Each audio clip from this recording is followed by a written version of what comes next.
Sud Radio, le 10h midi, mettez-vous d'accord, Benjamin Glaise.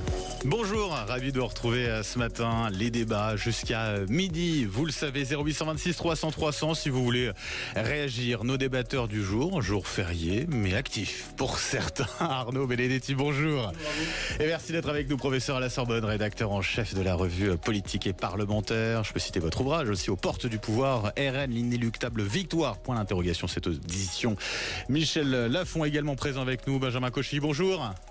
Bonjour à tous. Chef d'entreprise. Bonjour Mathieu Hoc. Bonjour. Vous êtes secrétaire général du Millénaire et puis avec nous également Arnaud Stéphane. Bonjour. Fondateur de l'agence La Note de Com. On commence ces débats avec vos coups de cœur, vos coups de gueule. Et allez, on commence par un coup de gueule. Avec vous, Arnaud Benedetti, on parle d'un député de la France Insoumise, Thomas Porte, qui fait de nouveau parler de lui. Oui, en effet, lors des questions d'actualité au gouvernement, alors qu'une de ses collègues d'ailleurs de la France Insoumise posait une question sur la situation à Gaza et la position de la France, on a eu un échange pour le moins musclé, c'est le moins qu'on puisse dire, au moins sur le plan sémantique, entre Monsieur Porte et je crois 2 ou 3 députés du Rassemblement National. Mais je vais citer les propos de Monsieur Porte à l'encontre de ses collègues du Rassemblement National. Alors, c'est un petit florilège, je ne vais pas citer l'ensemble de ses déclarations. Ferme ta gueule, toi, on va s'occuper de toi, vas-y, dégage, on va s'expliquer dehors, tu vas voir, on va aller dehors, on va s'occuper de toi. Voilà. Donc, alors, Monsieur Porte c'est pas la première fois qu'il se fait remarquer. Je rappelle que lors de la discussion sur les retraites, il avait posé avec le ballon, un ballon de football avec une photo de Monsieur Dussopt, exactement, au pied. Donc, c'est quelqu'un qui est connu en effet pour ses provocations, comme beaucoup d'ailleurs, comme un certain nombre de députés de la France Insoumise. Mais si vous voulez, ce qu'il y a de grave, au-delà de la stratégie d'intimidation quasiment physique, là en l'occurrence de ce député, c'est que finalement aucune sanction ne sera possible. Et non. Le problème, c'est qu'aucune sanction ne sera possible, alors que ça mérite évidemment sanction, parce que le comportement de petit caïd sur les travées de l'hémicycle est absolument inacceptable de quelqu'un qui dispose d'une part de la représentation nationale. Pourquoi aucune sanction possible ? Parce que tout simplement, vous regardez la composition du bureau de l'Assemblée nationale. La composition du bureau de l'Assemblée nationale, aujourd'hui, la gauche est majoritaire. Alors, est-ce que vous imaginez un seul instant que les partenaires au sein du nouveau Front populaire, que sont les écologistes ou les socialistes, vont voter une sanction contre un de leurs collègues de la France Insoumise? J'ai les plus grands doutes en la matière. Alors même si certains, à mon avis, ne sont pas très à l'aise avec ce qui s'est passé hier dans les travées de l'hémicycle, je ne les vois pas aujourd'hui s'associer à une demande de sanction que pourrait en effet prononcer la présidente de l'Assemblée nationale. Donc si vous voulez, en effet, aujourd'hui, du fait de la composition du bureau de l'Assemblée nationale, qui est le résultat quand même, faut-il le dire aussi, du Front républicain, pas seulement, entre autres, parce que de la position aussi du RN qui n'a pas voulu participer à des votes ce qui a donné la majorité. Juste pour finir, Arnaud Benedetti, et puis après, peut-être, enfin quand même, si aujourd'hui le nouveau Front populaire se retrouve avec 197 députés à l'Assemblée nationale, c'est que parce qu'il a disposé quand même, malgré tout, d'un certain nombre de reports de voix dans l'entre-deux tours des élections législatives qui lui permettent, même si le Rassemblement national en effet n'est pas totalement, j'allais dire, de ce point de vue-là, innocent entre guillemets, dans le fait qu'il ne dispose pas de sièges au sein du bureau de l'Assemblée nationale. Mais enfin, en tout cas, il n'y aura pas de sanction. Ça veut dire qu'aujourd'hui, finalement, un certain nombre de députés, vraisemblablement de la France Insoumise, jugent que c'est open bar à l'Assemblée nationale. C'est-à-dire qu'on peut faire tout, dire n'importe quoi en la matière. Donc c'est un vrai problème démocratique et c'est un problème, j'allais dire, d'incivilité, en l'occurrence d'incivilité parlementaire, qui, en effet, ne fait que creuser le fossé déjà extrêmement important entre une grande partie de l'opinion publique et sa classe politique. Vous partagez ce constat, Arnaud Stéphane ? Oui, je partage complètement ce constat pour la bonne et simple raison que... Avec une forme d'impunité, quoi. Au final, c'est ça, quoi. Oui, c'était déjà le cas avant, parce que Monsieur Thomas Porte était déjà, avant d'être député, un provocateur patenté. Il avait été sanctionné, quand même. Il suffit d'aller voir ses publications, par exemple, au moment de l'élection présidentielle, où il invente des milices qui seraient en train de tourner déjà dans les rues de Paris ou dans les rues de province. Il appelle à la mobilisation de tous les camarades. Enfin, bref, il y a un côté narratif mythomanique qui est quand même assez important chez Thomas Portes. Sauf que maintenant, en plus, il est à l'Assemblée nationale et il peut se permettre ce genre de provocation. Il peut d'autant plus se permettre ce genre de provocation, car comme le vient de le dire Arnaud Benedetti, il n'y aura pas de sanctions. Il ne peut pas déjà avoir de sanctions, on le rappelle à nos auditeurs, il ne peut pas avoir de sanctions judiciaires. Pour la bonne et simple raison, c'est que le député, quand il n'est pas responsable judiciairement pour les propos qu'il tient au sein de l'Assemblée nationale. C'est normal, il y a une immunité et il n'est pas responsable pour ses propos. La deuxième, c'est parce que au sein du bureau de l'Assemblée nationale, qui est le seul, qui est la police, de l'Assemblée nationale, il n'y aura pas de sanctions parce que ce ne sont que ses alliés. Mais pourquoi aussi il n'y a que ses alliés? C'est qu'il y a eu un jeu de dupes et qui en dit beaucoup. On aura peut-être l'occasion d'en parler sur la semaine qui vient de se passer et la terrible expérience de la niche parlementaire du RN. C'est que à vouloir jouer quelquefois trop malin, le Rassemblement national fait des erreurs cataclysmiques. Il faut se rappeler qu'il restait des postes de secrétaire au sein du bureau de l'Assemblée nationale, que le RN n'a pas participé au vote, en disant on va pas y aller pour des sous, pour nous faire l'aumône ou pour des sous-postes. Résultat des courses, tous les postes de secrétaire ont été pris par la NFP. Résultat des courses, ils ont la majorité absolue. Il n'y aura donc pas de sanctions prises contre Thomas Portes. Voilà. En plus, le député pour lequel il a tenu ses propos, c'est Monsieur Lotio. Et Monsieur Lotio, une particularité, c'est que Monsieur Lotio a été pendant très longtemps un haut fonctionnaire RPR. Oui, complètement. Il était à la mairie de Paris. Il est député de Saint-Tropez. Voilà.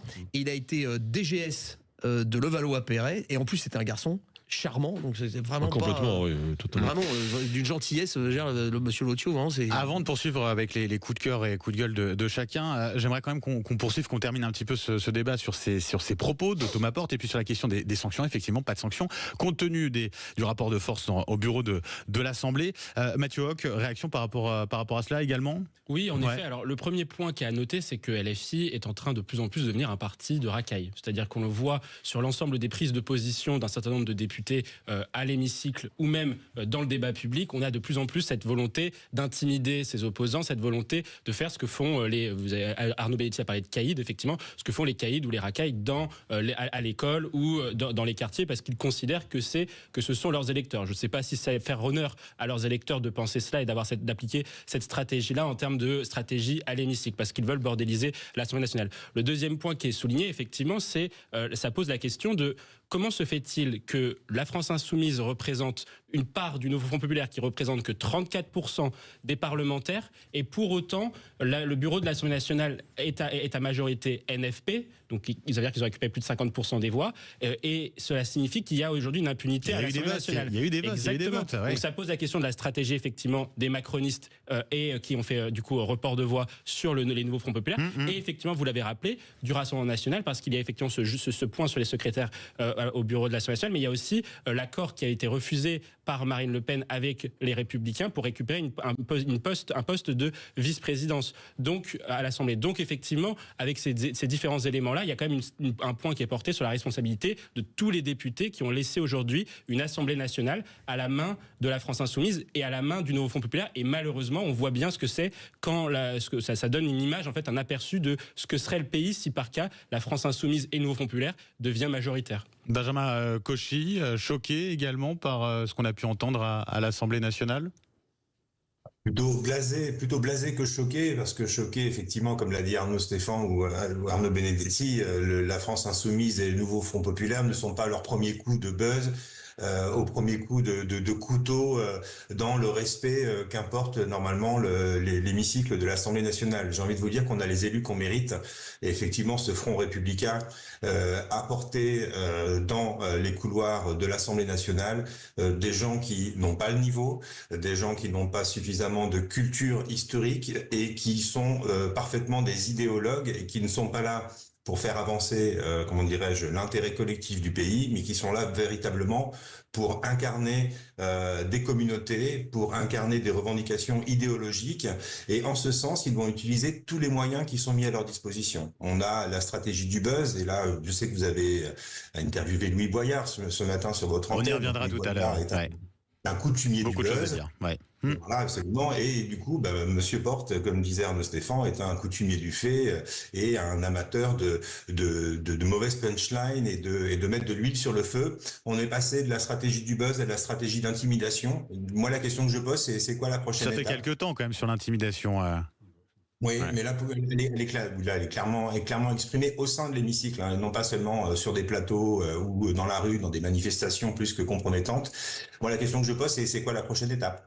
Voilà. Et à partir de quel moment la justice, si le bureau de l'Assemblée nationale ne peut pas réagir, à partir de quel moment la justice peut se saisir tout de même, au-delà de l'immunité, du caractère de trouble? Il a été élu, immunité parlementaire. Là, de toute façon, c'est assez clair, hein, Arnaud Benedetti. Il bénéficie. Alors l'immunité parlementaire peut être levée quand même, hein, mais en l'occurrence là c'est difficile. C'est des propos tenus dans l'hémicycle. Ouais. Est-ce que c'est des propos qui sont considérés? Évidemment, il aurait tenu des propos antisémites explicites. Je veux dire, là, en l'occurrence, c'est un délit, l'antisémitisme. L'immunité peut être levée. Il y a eu des parlementaires qui ont vu par le bureau. Voilà. Le problème, c'est qu'il faut que le bureau l'accepte. Donc, si vous voulez, il y a une espèce de quadrature du cercle et c'est totalement impossible. Donc, en effet, c'est encore une fois, on a sanctuarisé, malheureusement, institutionnellement, au sein de l'Assemblée nationale, la possibilité pour la France insoumise de pouvoir décliner sa stratégie d'intimidation sans et vous avez raison, vous l'avez tous dit autour de cette table, il y a une responsabilité des autres groupes politiques. Oui, une responsabilité des autres groupes politiques, je suis d'accord. C'est vrai que le Rassemblement national a vraisemblablement laissé faire, alors pour des raisons tactiques, je vais dire, cette composition très, je vais dire, anormale du bureau de l'Assemblée nationale. Je rappelle que, par exemple, lorsque le Front National en 86 a eu des députés, un groupe parlementaire, on l'a oublié, mais c'était Jean-Marie Le Pen à l'époque, qui présidait le groupe parlementaire du Front National. Le Front National siégeait au bureau de l'Assemblée nationale. Il y avait des membres, il y avait des membres du Rassemblement national qui étaient membres du bureau. Donc là, le choix tactique qui a été fait par Marine Le Pen, on peut en discuter en l'occurrence, mais elle n'est pas la seule, j'allais dire, responsable de cette composition encore. Il y a une situation politique qui a conduit plus généralement à cela. La situation, c'est quand même, malgré tout, la cause racine, c'est le Front républicain qui est, je pense, quand même le principal déterminant de tout cela. Au-delà de ça, rapidement, Arnaud Stéphane. C'est que peut-être aussi, il faut se poser la question de savoir qu'est-ce que la pratique politique à l'Assemblée nationale. Vous avez des gens du NFP qui font de la politique. Alors pas de la politique comme on a l'habitude d'en voir, ils font de la politique révolutionnaire, c'est-à-dire qu'ils rentrent dans le conflit. Mais ils font de la politique. Ils font de la politique, ils font de l'économie politique, ils font de l'idéologie, ils font de la politique. Et en face, vous avez des gens qui travaillent chez KPMG, quoi. Enfin, je veux dire, ils sont là, alors on va faire des calculs, on va faire des tableaux Excel, etc. Et ils ont abandonné la politique, y compris pour les gens du Rassemblement national, parce que ils défendent le pouvoir d'achat, etc. Mais ce n'est pas, en fait, ce n'est pas politique, ce n'est pas une attitude politique. Ce que les autres leur mettent en face, c'est la confrontation généralisée, c'est la fameuse phrase qu'on a tous répétée 500 000 fois sur les plateaux de Jean-Luc Mélenchon, il faut tout conflictualiser. Voilà, ils le font, ils font de la politique, j'ai un peu l'impression que les autres ne font pas de pôle. Voilà, bon, on va arrêter un petit peu ce conflit, on va arrêter de parler de conflit, on va parler d'humour. Allez, on change complètement de sujet avec un coup de cœur, fallait bien un coup de cœur quand même ce matin, c'est le vôtre Benjamin Cauchier à propos c'est l'humoriste Marie Saint-Filtre, hein, c'est ça? Exactement. Qu'est-ce qui s'est passé? Racontez-nous. Finalement, oui, c'est un coup de cœur et je trouve que ça matche bien avec le sujet d'Arnaud Benedetti, qui est finalement celui du culot. C'est le nom du spectacle de Marie Saint-Filtre, le culot. Est-ce que le ridicule tue? Est-ce que finalement on n'ose pas faire les choses parce qu'on a peur du regard des autres? Alors bon, quand je vois Thomas Porte à l'Assemblée nationale, je me dis que finalement le ridicule peut quand même tuer et que le regard des autres peut être extrêmement désapprobateur. Mais tout ça pour autant vous dire que Marie Saint-Filtre, en fait, c'est une humoriste qui sort un peu des sentiers battus. Elle a fait Janson de Sailly, elle a fait Hippocagne, elle a fait Cagne, elle a fait un master en affaires publiques à Sciences Po Paris, et puis elle décide de tout lâcher finalement, alors qu'elle était destinée à une carrière politique. Elle a tout lâché pour devenir une humoriste. Elle a fait des petites vidéos comme ça sur les réseaux sociaux. Alors on va dire une influenceuse, quelqu'un qui cherche à briller une fois de plus. Mais force est de constater, ça fait 7 ans désormais que Marie Saint-Filtre s'est imposée dans la scène de l'humour. Mais au-delà de l'humour, je suis allé la voir mercredi à la Halograin à Toulouse, et je peux vous assurer que devant 1700 personnes, Elle ne nous a pas seulement fait rire, on est tous ressortis émus puisque c'est une véritable artiste complète. Elle chante magnifiquement, elle danse très bien, elle sait manier des sujets comme le conflit israélo-palestinien avec beaucoup de finesse, et puis en même temps une grande interactivité avec le public. Et donc tout ça pour vous dire que dans ce monde un petit peu morose qui est celui du budget 2025 et des errements idéologiques de la France insoumise, je peux vous assurer qu'aller voir une humoriste comme Marie Saint-Filtre, ça fait du bien au moral. Donc je le recommande à tous. Elle est en tournée un peu partout en France avec son spectacle qui s'appelle Le Culot. Et ben voilà, il est sorti pour le week-end. Merci beaucoup Benjamin Cauchy. On reste ensemble, Arnaud Benedetti, Mathieu Hoc. Arnaud, c'est fort, on revient dans un instant après les infos de 11h pour poursuivre ces débats. À tout de suite. Sud Radio, le 10h midi, mettez-vous d'accord, Benjamin Glaise. Mettez-vous d'accord en ce 1er novembre. Nos invités qui sont là, Arnaud Benedetti, rédacteur en chef de la revue politique et parlementaire, Benjamin Cauchy, chef d'entreprise, Mathieu Hoc, secrétaire général du Millénaire, et puis Arnaud Stéphane, fondateur de l'agence La Note de Com. On poursuit ces débats avec tout d'abord la suite des coups de cœur et des coups de gueule. On a entendu un coup de cœur, un coup de gueule. On va entendre un nouveau coup de gueule, cette fois-ci avec Arnaud Stéphane. Coup de gueule contre la presse française à propos de quoi? De l'élection américaine? Mais oui, plus vous écoutez et vous regardez les plateaux sur les élections américaines, plus vous avez l'impression que nous sommes concernés. C'est un tropisme très curieux que nous avons en France. Nous pensons que d'une manière ou d'une autre, nous influençons la campagne électorale américaine. C'est quand même extraordinaire.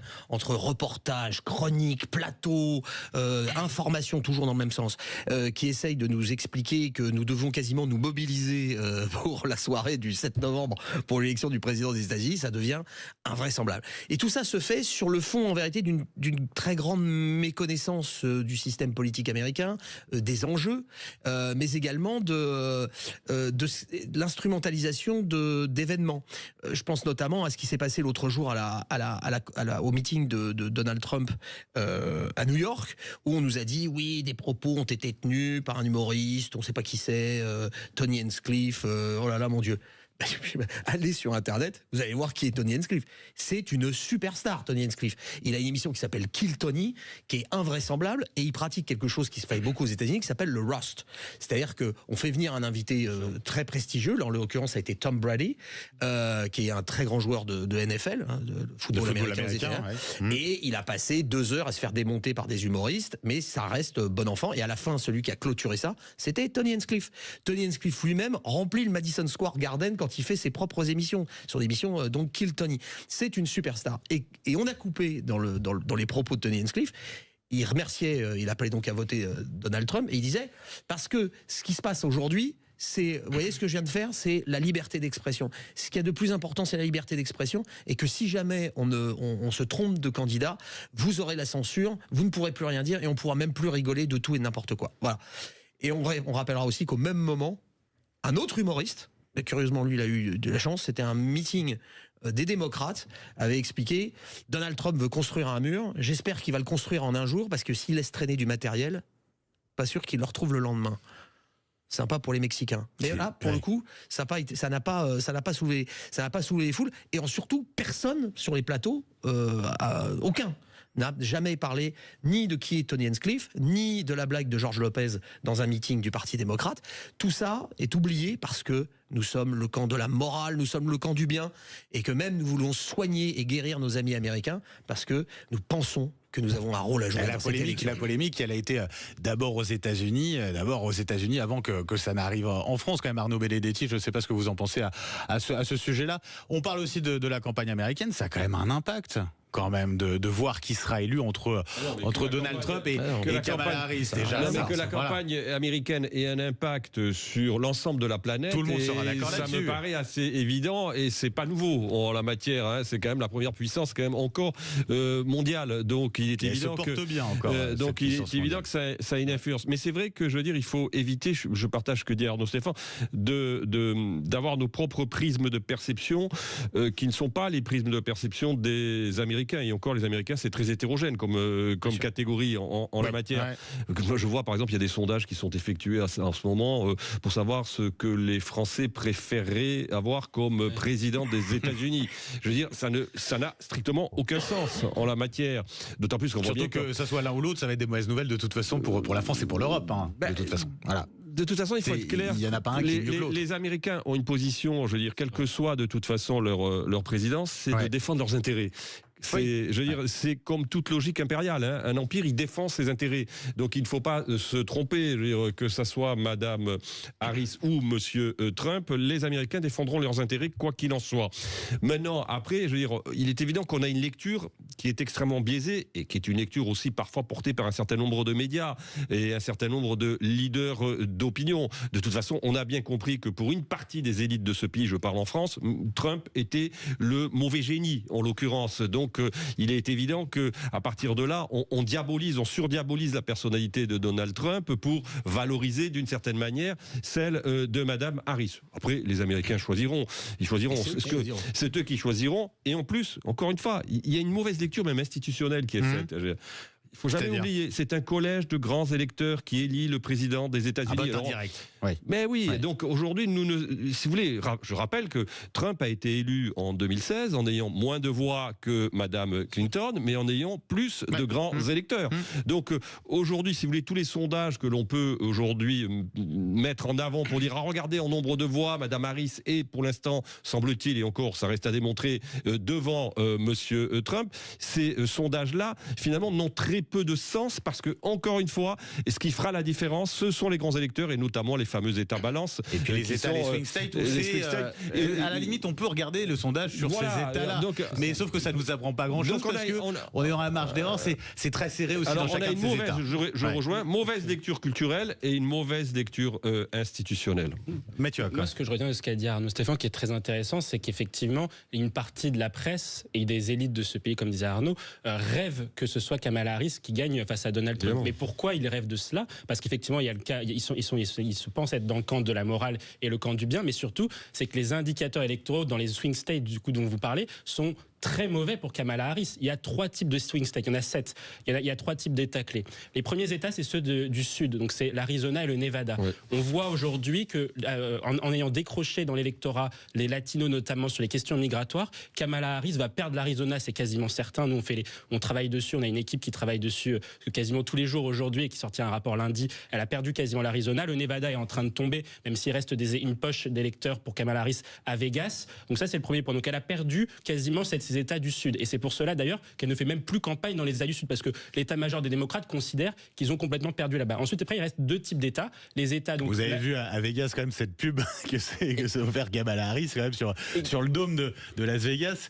Bon, il y a quand même une volonté, je sais pas, de faire acte de présence et d'essayer de bousculer les choses, non? Exactement, mais elle n'a pas fait... parce qu'effectivement, c'est un État qui est important, qui amène peu de grands électeurs, parce que ce n'est que 6 grands électeurs, mais elle n'a pas fait de déplacement récent à Vegas, etc. Donc, c'est pas la stratégie démocrate. La stratégie démocrate, c'est plutôt de cibler 2 types d'États. C'est d'abord les États de l'Ouest, donc la Géorgie et la Caroline du Nord, pardon. Ouais. Où effectivement c'est un électorat qui est plus bourgeois, plus indépendant, qui est l'électorat des indépendants, qui est plus clé, mais qui aujourd'hui est dominé par Donald Trump parce que c'est un électorat qui est quand même assez conservateur sur les questions de société, et donc Kamala Harris a des problèmes là-dessus. Et ensuite il lui reste les électeurs donc de la Rust Belt, donc c'est Michigan, Wisconsin et la Pennsylvanie et la fameuse Pennsylvanie. 19 grands électeurs, ça, c'est là où ça va jouer. Quand vous regardez les sondages et notamment les votes qui ont déjà eu lieu aujourd'hui, le vote par avance, Kamala Harris est en retard entre 600 000 voix exactement, par rapport à ce que fait Joe Biden en 2020, qui a gagné ses États à très peu de voix. Donc aujourd'hui, les indicateurs électoraux pour Kamala dans les États clés sont très faible, parce qu'il ne faut pas regarder le vote populaire, comme vous l'avez dit, ça n'a pas de valeur, électorale. Les indicateurs sont dans le rouge, et donc effectivement, certains se disent Donald Trump risque d'être président de la République. Donc nous, en France, on fait un peu monter la sauce pour diaboliser, décrédibiliser celui qui pourrait être le prochain président des États-Unis. Pas tous les médias quand même. Non, pas tous, mais une partie. Il y en a bien. Alors ça, chacun jugera. De toute façon, après, tout le monde a un avis sur la question. Chacun jugera. Le temps file. Mathieu Hoc, on termine quand même avec votre coup de gueule. Donc ça concerne les députés. Là, on revient en France, les députés qui votent le renforcement de l'exit tax. Exactement. Alors, les députés aujourd'hui, notamment du Nouveau Front Populaire, se sont fait plaisir pour amender ce budget. Ils ont introduit un mur fiscal sans précédent, mais au-delà du volume, on va dire, des impôts supplémentaires qui ont été créés, près de 80 milliards, ce qui est intéressant, c'est de voir quels types d'impôts ont été créés ou renforcés. Et il y a l'exit tax. Donc l'exit tax, c'est un peu le révélateur de ce qu'on pourrait appeler le génie fiscal français. C'est-à-dire que vous avez des gens qui partent de la France, notamment pour des raisons fiscales, et on veut taxer ce qu'on appelle les plus-values latentes dans un délai de 2 ans. Et initialement, c'était 15 ans. Donc, c'est un peu comme si quelqu'un vous quitte, vous largue, et vous essayez par tous les moyens de le retenir parce que en lui imposant une taxe supplémentaire, en le dissuadant de partir. Sauf que cette politique-là qui a été pratiquée par François Hollande entre 2012 et 2014, notamment en renforçant l'exit tax, a conduit à davantage de départs. Donc, c'est-à-dire que plus vous matraquez les gens, plus vous essayez de créer des taxes pour les empêcher de partir, plus les gens partent. Or là, lorsque l'on voit Emmanuel Macron, la politique qu'il a menée d'un point de vue fiscal, notamment en assouplissant l'exit tax, avait justement montré qu'il y avait moins de départs avec l'exit tax. Alors nous, on a besoin des gens qui réussissent, on a besoin des gens qui créent de la richesse dans notre pays, et donc je m'inquiète, nous nous inquiétons dans notre think tank de ce mur fiscal qui commence à s'abattre et de cette volonté de certains de vouloir taxer toujours ceux qui réussissent, toujours ceux qui travaillent, toujours ceux qui font gagner de l'argent au pays, et c'est quelque chose qui sera très difficile à l'avenir, parce que si l'on casse aujourd'hui les gens qui travaillent, qui réussissent, on va casser la croissance économique à l'avenir. Je vous vois acquiescer, Benjamin Cauchy, peut-être réaction à cela, ouais. Oui, mon métier, c'est d'être à la fois courtier, mais j'ai également une société de conseil auprès des chefs d'entreprise, et je peux vous assurer que depuis que le concours Lépine de la fiscalité s'est mis en place sur le PLF 2025 ou le PLFSS 2025, en tout cas sur ces deux projets, le budget de l'État ou de la sécurité sociale, je peux vous assurer que les tentations de Venise sont grandes. Les gros employeurs, les gros entrepreneurs, les gros businessmen sont déjà partis. On se dit les choses. Je pense que Mathieu pourrait confirmer cet exode de l'entrepreneuriat depuis de nombreuses années, depuis une quinzaine d'années, depuis 2012 de toute façon. Là, ce qui est intéressant, c'est de voir que ce sont les plus petits, des plus petits entrepreneurs qui ont cette tentation de Venise et qui sont en train de faire du benchmark. Vous savez, quand vous avez des clandestins qui veulent arriver en Europe, ils font du benchmark, ils regardent où est-ce que c'est plus intéressant. Et je vais vous dire maintenant, avec la mondialisation heureuse qu'on nous a imposée, les chefs d'entreprise sont exactement la même chose. On fait du benchmark fiscal, juridique, et on regarde où est-ce que c'est le plus intéressant. Et entre se faire massacrer en France pour continuer à financer des dépenses publiques et à remplir une baignoire qui n'est toujours pas bouchée, je peux vous assurer que de nombreux entrepreneurs préfèrent aller payer 12,8% en Irlande ou d'aller dans d'autres pays. L'Europe a aussi ses bienfaits, qui est celui de la concurrence fiscale. Donc je crois que c'est l'arroseur arrosé aujourd'hui, et ce que fait la France insoumise, mais on peut aussi parler du Rassemblement national, dans le concours Lépine de la fiscalité. Je crois que les deux se valent. C'est extrêmement dangereux. Et là, c'est plutôt un cri d'alerte, et je rejoins Mathieu Hoc sur ce sujet. Allez, on poursuit les débats. On reste ensemble dans un instant. Benjamin Cauchy, Mathieu Hoc, Arnaud Stéphan, Arnaud Benedetti. On revient dans un instant. On va parler de ce qui s'est passé hier soir du côté de Poitiers. On parle encore de trafic de drogue, nouveau règlement de compte. Cette fois-ci, donc, ça se passe à Poitiers. Et puis alors, le nombre d'individus sur cet affrontement, on parle de 400 à 600 individus. C'est juste incroyable. On y revient juste après ça. Sud Radio, le 10h midi, mettez-vous d'accord, Benjamin Glaise. Mettez-vous d'accord, on se pose des questions, on débat ce matin, ce 1er novembre, avec l'ensemble des débatteurs qui nous font le plaisir d'être avec nous jusqu'à midi. Arnaud Benedetti, rédacteur en chef de la revue politique et parlementaire, Benjamin Cauchy, chef d'entreprise, Mathieu Hoc, secrétaire général du Millénaire, et puis Arnaud Stéphan, fondateur de l'agence La Note de Com. On poursuit ces débats, on parle des trafics de drogue, nouvelle fusillade, donc je vous le disais tout à l'heure, à Poitiers. Ça a eu lieu hier soir, scène surréaliste, affrontement entre plusieurs centaines, vous avez bien entendu, plusieurs centaines d'individus, 4 à 600 personnes, 5 personnes gravement blessées au final, dont un jeune de 15 ans entre la vie et la mort. On est à un point de bascule. C'est ce qu'a affirmé Bruno Retailleau, le ministre de l'Intérieur, ce matin sur BFM. on est à un moment de bascule. Arnaud Stéphane, j'ai l'impression qu'on l'a passé, ce point de bascule, depuis longtemps. Ça fait un moment qu'on a passé le point de bascule. Il y a 2 ans, un individu en trottinette électrique abat un policier. Vous en avez tous les jours. Enfin, il suffit de regarder la presse.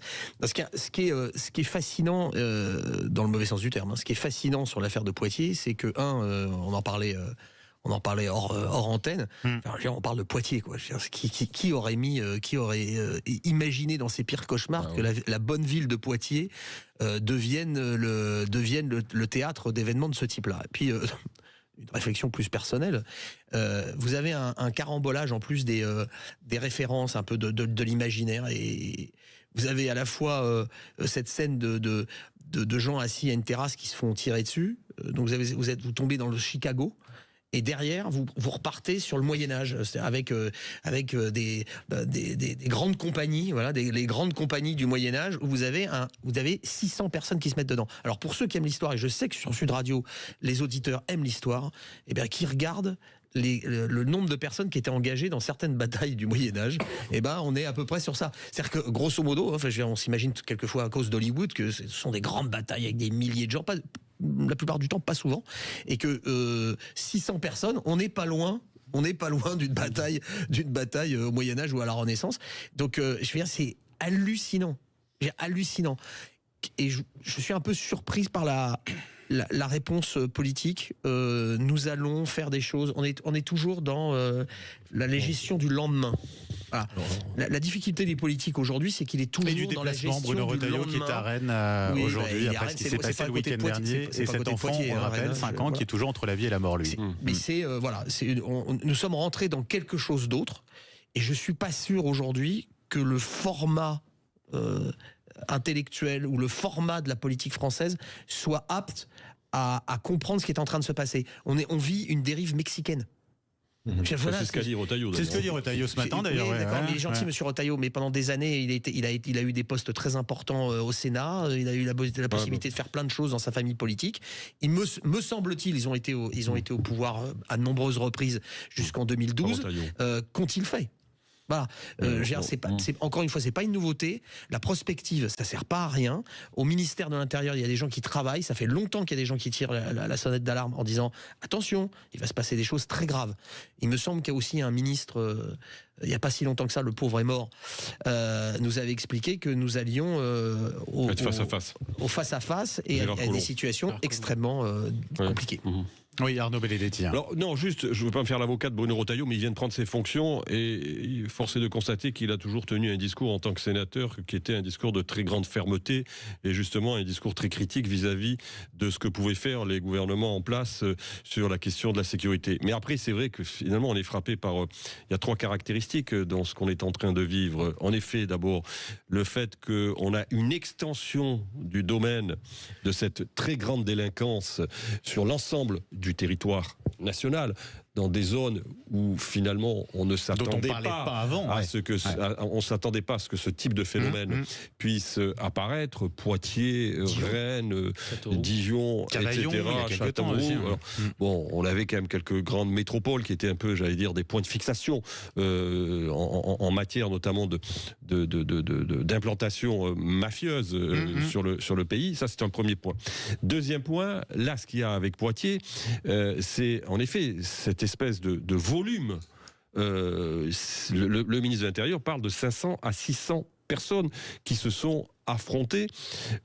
Donc on voit là qu'on est en train manifestement de changer de dimension. Troisième point, l'extrême jeunesse de ceux qui aujourd'hui malheureusement participent à ce type de phénomène. Donc là on a 3 caractéristiques majeures. Après, si vous voulez, je rejoins ce qu'a dit Arnaud Stéphane, c'est-à-dire qu'en fin de compte et puis le 4e phénomène, c'est la répétition. La répétition, j'allais dire, quasiment journalière d'un point à l'autre du territoire, qui donne l'impression qu'il y a une perte de maîtrise de la part de l'État sur une fonction qui est essentielle, qui est la fonction de l'ordre public. Après, j'allais dire, mais on connaît les causes de tout cela, mais il y a une cause principale, qui est une cause racine, qui est une cause matrice. C'est que voilà des années et des années qu'on a finalement développé un état d'esprit dans ce pays, qui est un état d'esprit d'esprit qui visait à relativiser, à minorer ce type de phénomène. Ça a commencé en effet à bas bruit, ça n'a cessé d'augmenter, et on a eu des pouvoirs politiques qui ont considéré que finalement il n'y avait rien à voir, circuler, rien à voir. Je rappelle qu'en 2020, M. Dupond-Moretti est nommé garde des Sceaux. Il refuse de parler d'insécurité, il parle de sentiment d'insécurité. Il considère même que la notion d'ensauvagement, qui est employée d'ailleurs par le ministre de l'Intérieur à l'époque, M. Darmanin, qui d'ailleurs une notion qui avait été plutôt, je veux dire, forgée par quelqu'un de gauche, qui était M. Chevènement, lorsqu'il était lui-même ministre de l'Intérieur il y a fort longtemps. Des sauvageons. Il considère que la notion même, l'emploi sémantique de cette notion de sauvageon participe au sentiment d'insécurité. Donc c'est dire quand même le décalage qui existe entre la réalité et la lecture de la réalité qui est faite en effet par un certain nombre de responsables politiques, et là en l'occurrence par le garde des Sceaux qui était M. Dupond-Moretti. Alors ça a un peu changé, hein. J'ai l'impression que Didier Migaud à la justice tient un discours différent, Benjamin Cauchy, puis on a aussi des... Alors je ne sais pas si on minore encore aujourd'hui, on a quand même Bruno Retailleau qui utilise des termes assez forts, il parle de narco-racaille quand même, Benjamin Cauchy. C'est des mots qu'on n'entendait pas auparavant. Oui, alors c'est vrai, j'entends Arnaud Stéphan qui dit « Ok, Retailleau a un bon discours, mais quid de ses actions finalement quand il était au pouvoir ?» Je pense qu'on peut regarder à peu près tous les élus qui ont, depuis ces 40 dernières années, et leur reprocher à peu près ce même genre de grief. J'ai rencontré Bruno Retailleau vendredi dernier à Toulouse, en marge d'un déplacement ministériel. Il parlait notamment du narcotrafic, un véritable enjeu en Occitanie. Évidemment, le discours ne peut qu'aider et soutenir les forces de l'ordre. Pour autant, vous l'avez dit, et Arnaud Benedetti l'a bien détaillé, pendant de nombreuses années, les élus locaux ont acheté la paix sociale, ont fermé les yeux, ont mis la poussière sous le tapis, des miettes sous le tapis. Le problème, c'est quand maintenant, c'est la dune du Pilat qu'on essaye de mettre sous un tapis, et donc c'est absolument plus entendable. Moi, ce que je regrette finalement dans le discours de nos gouvernants, c'est de s'attaquer effectivement aux consommateurs, on peut l'entendre. On s'attaque aux distributeurs, c'est-à-dire toutes ces bandes organisées qui cherchent à se répartir le territoire. Et Poitiers, c'est clairement une guerre de territoire, hein, ni plus ni moins. Dans l'Occitanie, on a des aides-mafias, les Marseillais qui tentent d'arriver sur les régions Midi-Pyrénées, qui créent de véritables conflits. Donc on peut avoir des explications et malheureusement des scénarios identiques dans de nombreuses régions de France. C'est dramatique. Donc on tape sur les consommateurs, je l'entends, sans doute à juste titre. On tape sur les réseaux de distribution. On voit qu'il y a des problèmes claniques et de guerre de territoire, mais on ne parle jamais de l'entrée de la matière première sur notre territoire. Je vous donne un exemple concret. Vous savez que le port de Sète, c'est le deuxième port de la Méditerranée.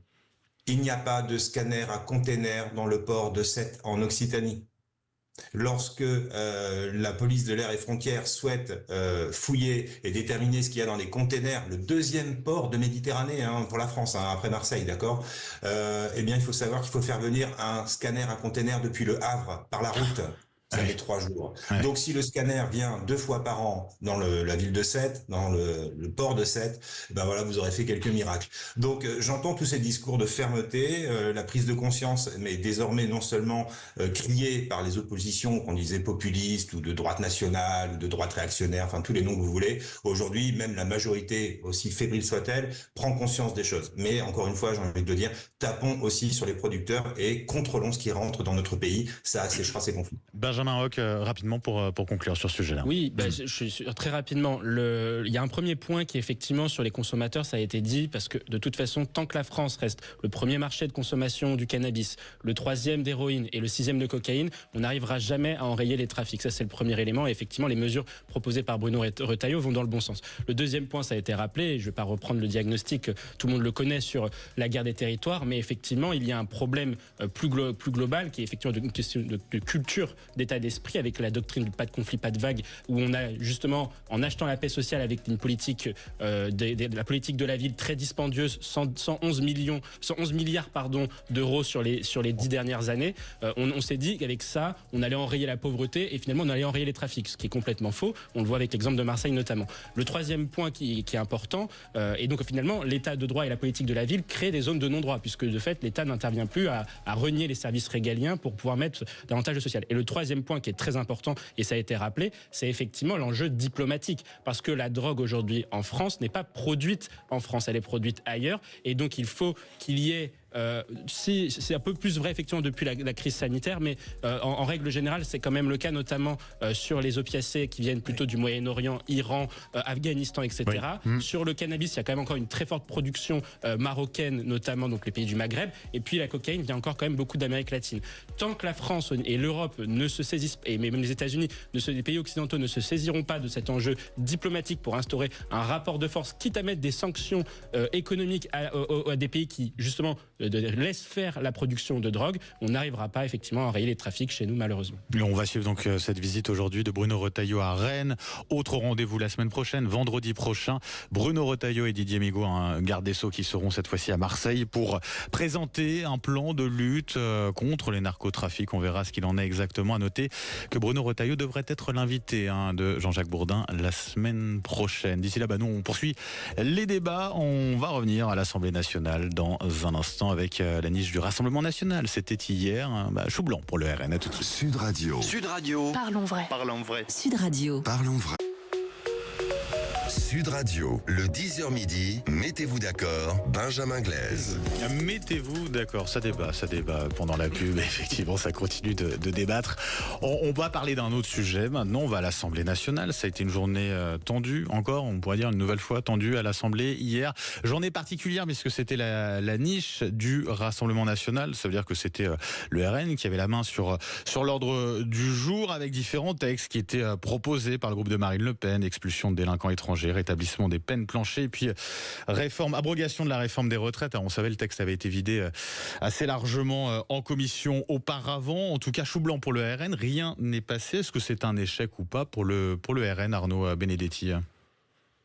Alors oui, c'est un échec dans la mesure où il s'agissait aussi de réussir à briser un peu, j'allais dire, la stratégie de containment auquel ils sont exposés. Donc de ce point de vue, oui, en effet, c'est un échec. Mais enfin après, c'est un impact à peu près équivalent à 0 sur la relation du Rassemblement national à l'opinion publique. Donc ça ne change pas grand-chose sur le fond. Ils voulaient en faire une tribune quand même sur l'abrogation de la réforme des retraites. Il y avait une volonté de faire de cette journée-là un peu une tribune pour eux par rapport à leur électorat. Oui, alors la réalité, c'est que là où peut-être c'est quelque chose qui peut finalement, d'une certaine manière, leur être bénéfique, c'est que l'idée du Rassemblement national, c'est de montrer, 1, qu'ils sont respectables, 2, qu'ils respectent leurs concurrents et leurs adversaires, et 3, donc en conséquence, qu'ils ne sont pas sectaires. Et que sur la réforme des retraites, en l'occurrence, et ils faisaient déjà ça en 2022, lors de la précédente législature, donc ils n'ont pas fondamentalement changé de stratégie. Mais l'idée est de montrer que de toute façon, ils voteront tout ce qui ira à leurs yeux dans la bonne direction, quelle que soit finalement l'origine de l'initiative. Et donc, on sait très bien que la France insoumise va déposer elle-même une proposition de loi fin novembre dans le cadre de la niche parlementaire réservée à la France insoumise, une abrogation de la réforme des retraites. Et le Rassemblement national a déjà dit qu'il voterait cette proposition de loi. Donc, il s'agit de montrer qu'on n'est pas sectaire du côté du Rassemblement national et finalement de créer un effet de contraste avec la gauche qui, elle, refuse en effet de s'associer au Rassemblement national lorsque le Rassemblement national... Mais qui acceptera les votes du RN, Mathilde Panot a dit donc, de ce point de vue-là, c'est plutôt réussi d'une certaine façon. Mais après, il est clair que en effet, je crois qu'il ne fallait pas attendre grand-chose de cette stratégie de niche. Je crois qu'il y a eu une espèce de concentration médiatique là-dessus. Et peut-être d'ailleurs que le Rassemblement national a fait l'erreur de surcommuniquer sur cette niche. Je crois qu'il faut qu'en effet qu'ils se méfient de considérer que ils sont là uniquement pour faire des coups politiques à l'Assemblée nationale. Ils ont montré qu'ils étaient capables parfois, en effet, d'être surprenants et ils ont fait preuve d'une intelligence politique sur un certain nombre de sujets. Je pense notamment, par exemple, à la stratégie qui a été celle de Marine Le Pen lors du vote de la loi immigration en 2022. Et c'est important, en 2024, en 2023, pardon, c'était l'année dernière, à la même époque quasiment. C'est ça. Et d'ailleurs, ça a déréglé quand même la machine gouvernementale, cette affaire. Clairement, si on en est arrivé à la dissolution, c'est en partie, il faut s'en souvenir, à cause de cet élément-là. Mais, je veux dire, ils ne construiront pas une crédibilité que sur des seuls coups politiques. Il faut qu'ils se méfient d'autant plus que ce qui peut aujourd'hui naître avec la nouvelle Assemblée nationale qui est née au mois de juillet, c'est un sentiment d'anti-parlementarisme. Et donc il faut faire très attention à ce qu'il ne donne pas l'impression, quelque part, de participer de ces jeux parlementaires, de ces jeux de partis, de ce régime d'assemblée, qui peut à un moment donné, finalement, venir, d'une certaine façon, révulser une partie de l'opinion publique. Et après, on a quand même, c'est Jean-Philippe Tanguy qui disait, voilà, quoi, qui met de plus en plus la pression sur la question de, quand même, du vote ou non de la part du RN, du censure. Ça, on est quand même dans une évolution, Mathieu Hauck, à ce niveau-là. Oui, on est dans une évolution et il faut quand même avoir en tête déjà deux paramètres qui sont importants à l'Assemblée nationale. C'est que d'une part, tout ce qui se passe à l'Assemblée nationale est beaucoup plus important maintenant qu'avant. Pourquoi ? Parce que d'une part, l'Assemblée nationale a été bien élue avec une forte mobilisation des Français et donc une légitimité démocratique et politique forte pour l'ensemble des parlementaires. Et d'autre part, parce que justement, elle a traduit un sentiment qui était présent dans l'opinion publique, c'était d'infliger une sanction électorale à l'encontre de la politique du chef de l'État, ce qui a eu lieu à l'Assemblée nationale. Et à ce titre-là, la présence du Rassemblement national avec un groupe aussi important, quand même, il faut le dire, c'est le premier parti à l'Assemblée, est l'incarnation de cela. Ensuite, après, la question... Il n'y a pas de majorité, en tout cas, pour gouverner. Ah oui, bien sûr, il n'y a aucune majorité. Non, ensuite, après, effectivement, je rejoins tout à fait ce qu'a dit Arnaud, c'est-à-dire qu'il y a la stratégie de notabilisation du Rassemblement national se heurte à un point qui est qu'aujourd'hui, il est malgré tout à l'écart, il est mis au banc à l'Assemblée nationale par les autres groupes parlementaires. Et le deuxième point, c'est que un des carburants électoraux du Rassemblement national, c'est l'impuissance publique. C'est l'idée que le Rassemblement national peut changer la vie des Français sur un certain nombre de sujets sécuritaires, migratoires, pouvoir d'achat, etc. Or, aujourd'hui, ce que l'on voit, alors que, comme vous l'avez rappelé, l'Assemblée nationale est ingouvernable, il n'y a pas de majorité, le Rassemblement national avait justement l'opportunité d'être un groupe pivot. Et on a souvent dit, et le Rassemblement national a souvent pris cette étiquette de groupe pivot à l'Assemblée nationale, de groupe sur lequel le gouvernement ne pouvait pas, justement, ne pas compter. Et donc, cela sous-entendait que le Rassemblement national, dans cette position-là, pouvait faire des choses pour améliorer la vie des gens. Or, ce que l'on voit, c'est que depuis le 7 juillet, ils n'ont pas réussi à obtenir d'arbitrage politique favorable de leur point de vue aux yeux des Français. Et donc, ça pose quand même un problème par rapport à leur discours. Ensuite, après, est-ce que électoralement, la position du Rassemblement national sur cette niche aujourd'hui a un impact électoral? Je dirais qu'en fait, pour les électeurs de droite, plutôt oui, puisqu'on voit que les électeurs de droite qui ont justement, parce que l'électorat du Rassemblement national a un peu muté avec la notabilisation du Rassemblement national, il y a plus d'électeurs LR qui ont voté pour justement le Rassemblement national. Et effectivement, eux ne comprendront pas que par exemple, que Bruno Retailleau, que le gouvernement et que les LR ne reprennent pas certaines mesures sur les peines planchées, etc. En revanche, pour les électeurs de gauche ont tous voté contre le Rassemblement national parce que c'était le Rassemblement national. Donc, expliquer que la gauche ne vote pas l'abrogation de la réforme des retraites demandée par le Rassemblement national ne va pas faire bouger un seul électeur de gauche vers le Rassemblement national. Donc, à ce titre-là, pour les électeurs de gauche, la position du Rassemblement national ne parviendra pas à faire bouger les lignes. Arnaud, Stéphane, avant de redonner la parole à Benjamin Cauchy. Oui. Oui, en communication politique ou en stratégie politique, il faut se garder de se refuser à évoluer et à changer de braquet quand on voit que ça ne marche pas. La difficulté du Rassemblement national, c'est qu'ils ont défini une ligne en se disant, en se tapant dans les mains, comme dans les réunions de Pubard dans les années 80, sans les catogans, et en se tapant dans les mains, en disant c'est génial, on a une super stratégie, on va faire ça et ça va marcher du feu de Dieu. Le problème, c'est que les autres en face sont au courant aussi quand même de la ligne, puisqu'en plus ils n'ont cessé de parler de ce qu'ils allaient faire et de la manière dont ils allaient le faire.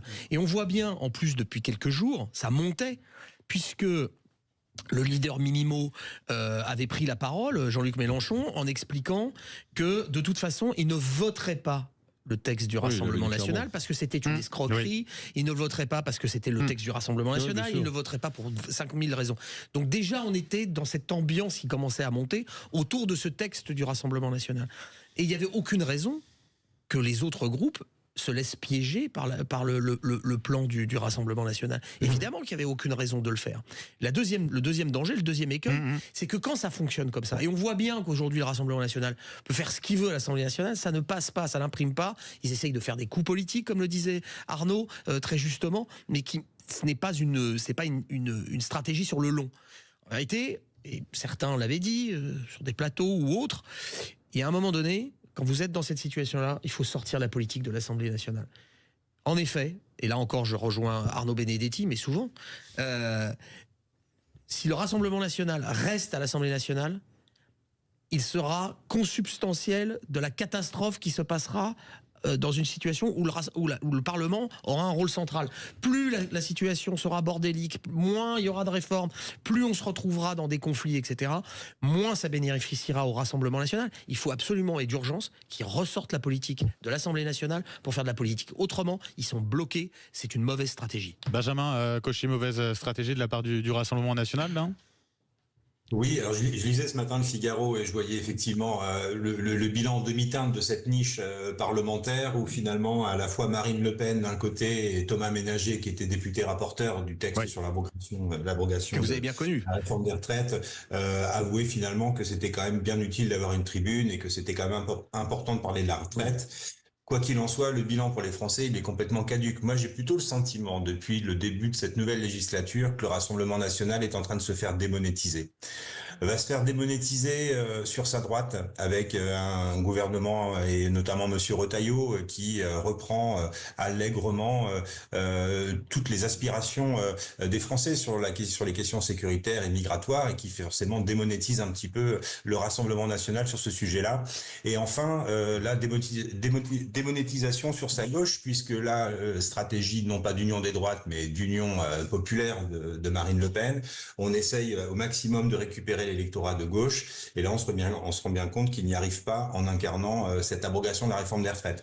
Je pense qu'à un moment donné il va y avoir un schisme, ou en tout cas il y a un questionnement économique et libéral qui va se poser au sein du Rassemblement national. Clarification. Parce que attirer des électeurs des LR, attirer des électeurs potentiellement partis chez Éric Zemmour, chez Marion Maréchal, ou même comment expliquer à des électeurs d'Éric Ciotti qui sont pour la retraite à 65 ans, voire 66 ans, qu'il va falloir soutenir le Rassemblement national dans une quête d'abrogation de la réforme des retraites, alors que nos dépenses publiques sont en train de s'effondrer. Donc j'ai envie de dire, c'est un coup pour rien pour le Rassemblement national, mais une bonne nouvelle pour nos comptes sociaux. En un mot, Arnaud Benedetti, parce que le temps je crois passe, que la dynamique, si vous voulez, le Rassemblement national a pour lui la force de sa dynamique sociologique qui aujourd'hui fait qu'il est installé durablement dans le paysage politique et qu'il est, qu'on le veuille ou non, je veux dire, à quelques encablures du pouvoir, et qu'il a quelque chose qui est un capital politique énorme, c'est qu'il n'a jamais gouverné. Il n'a jamais gouverné. Il est, de ce point de vue-là, si vous voulez, c'est un avantage. On préjuge, je vais dire, malgré tout, de sa bonne volonté et de sa bonne foi. Et donc, ça, c'est sa force. C'est le seul à ne pas avoir gouverné de toutes les forces politiques aujourd'hui qui sont à l'Assemblée nationale. Et ça, c'est aujourd'hui dans une situation de crise. Dans une situation de crise démocratique et de crise politique, c'est un avantage concurrentiel qui est, à mon avis, absolument essentiel. Allez, on continue dans un instant. On va parler d'un député de la France Insoumise, Louis Boyard, qui était l'invité de Jean-Jacques Bourdin ce matin et qui appelle au boycott du match de football 14 novembre prochain au Stade de France. France-Israël. À tout de suite. Sud Radio, le 10h midi, mettez-vous d'accord, Benjamin Glaise. Mettez-vous d'accord avec l'ensemble de nos débatteurs du jour, Arnaud Benedetti, Benjamin Cauchy, Mathieu Hoc, Arnaud Stéphane. On termine avec cet appel au boycott venant du député LFI Louis Boyard. Il appelle à boycotter la rencontre, le match de football 14 novembre prochain au Stade de France.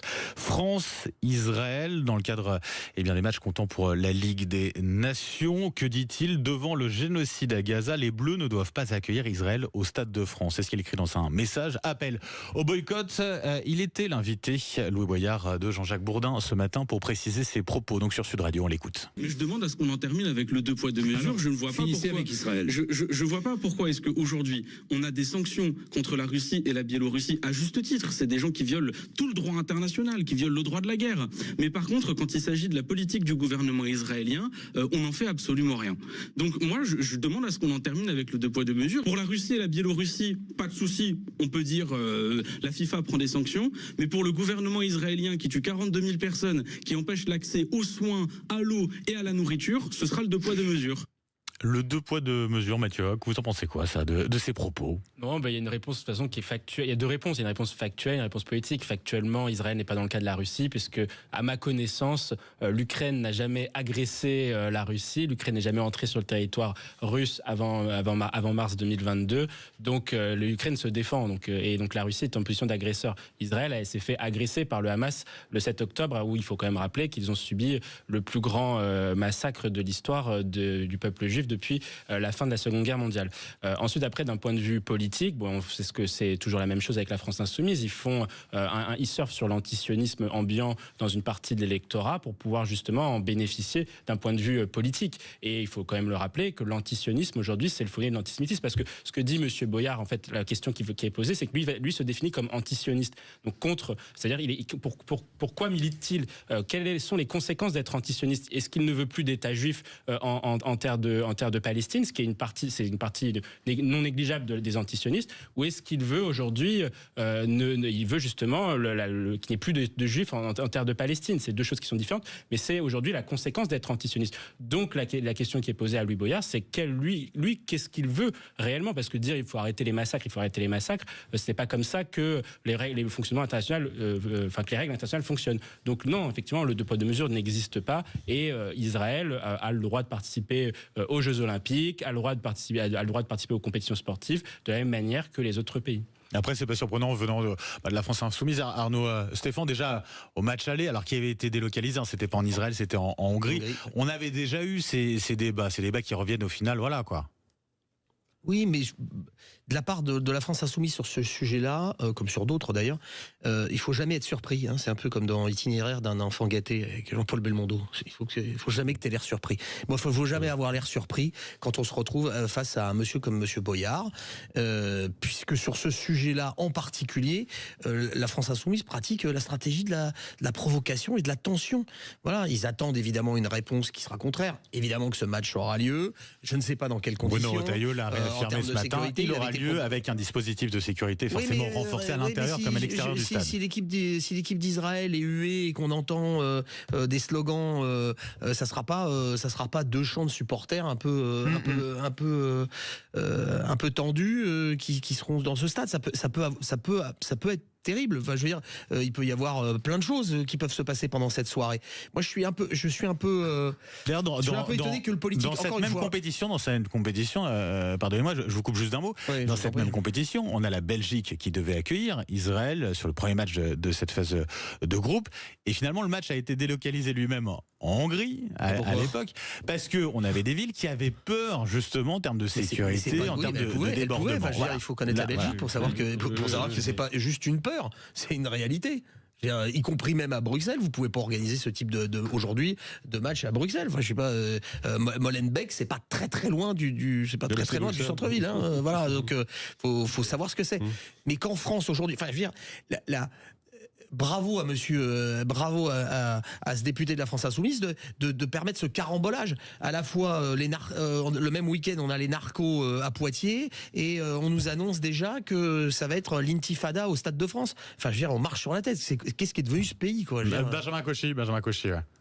Ouais, je sais pas si c'est une métaphore très heureuse, mais on est au lendemain d'Halloween et je pense beaucoup de mal d'Halloween, mais Louis Boyard se comporte comme un buveur de sang. C'est un Dracula politique de pacotille. Il se nourrit de tous les conflits possibles et imaginaux pour flatter un électorat communautaire dans les quartiers auprès de la jeunesse. C'est une stratégie complètement assumée. Ce garçon, c'est pas un député, c'est un garçon qui est pas fini. Ce garçon est dangereux pour la démocratie. Moi, je souhaite que ce match entre la France et Israël puisse avoir lieu sur notre territoire national, qu'il est lié au Stade de France. N'oublions pas l'histoire qu'ont vécu les Juifs dans notre pays. Je crois que l'amitié et la diplomatie doivent être bien plus fortes que les altermoiements d'un ancien dealer qui a désormais du bleu, blanc, rouge autour du cou. Match qui aura lieu, Arnaud Benedetti, mais forcément vigilance importante pour ce match-là. Probablement.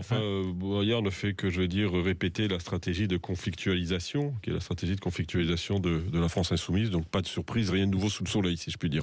Merci beaucoup. Merci d'avoir été avec nous ce matin, ce 1er novembre. Arnaud Benedetti, professeur à la Sorbonne, rédacteur en chef de la revue politique et parlementaire, auteur du livre, je le rappelle, Aux portes du pouvoir, RN, l'inéluctable victoire. C'est aux éditions Michel Lafon. C'est une question. Benjamin Cauchy, chef d'entreprise, Mathieu Hoc, secrétaire général du Millénaire, et Arnaud Stéphane, fondateur de l'agence La Note de Com. Merci à vous quatre. Dans un instant, c'est Alexis Poulain que vous retrouvez.